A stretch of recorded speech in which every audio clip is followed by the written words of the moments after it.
I've just been thinking about intuition, and I've been thinking about racism and those moments when we trust our intuitions, and perhaps those moments when we shouldn't trust our intuitions. Because I know that I'm a racist, and when I say that I'm a racist, what I mean is that I've taken the implicit association test, which is available online, and I know that on some level my subconscious makes distinctions between black faces and white faces and is prejudicial against black faces. My subconscious, or my unconscious, whatever you want to call it, does that.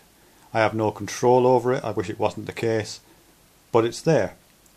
So I know that if I'm not sensitive to that and I'm not conscious about that, that kind of implicit association, that kind of implicit racism that's built into my subconscious on a level that I haven't got no control over, that will inform my intuitions. I will make judgments based on those kind of things if I just go with gut feeling. And I know that I'm not just racist, I know I'm also sexist, even though I don't think I am, even though I make probably excessive pains not to appear to be and not to act on those kind of sexist ideas. I know, because I've also done the implicit association test on sexism, that I make distinctions between men and women which are value judgments, and I value men more highly in terms of things like rationality and leadership and those kind of things. I know that. I know my subconscious is a bit stupid that way and is sexist and racist and makes all kinds of other distinctions as well.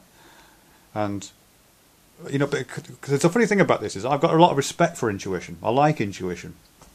I think intuition is a great tool for marshalling, you know, amounts of evidence, amounts of information that your conscious mind can't possibly do. You know, there's good evidence to support this. You know, the bandwidth of consciousness is very narrow compared to the broadband that is your unconscious.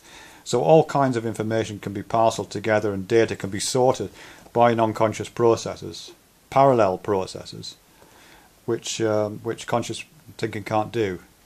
But the drawback is that some of those processes are atavistic. They're from when we were xenophobic, presumably, if there's any truth in this, I don't know, when we were xenophobic hunter-gatherers, frightened to death of the tribe next door, and keen to weed out any differences, and keen for maintaining the status quo, and keen for in-group loyalty, and all those kind of things. So I have to be careful about the mechanisms of my intuition, because ultimately, on some level, my subconscious is racist and sexist and stupid.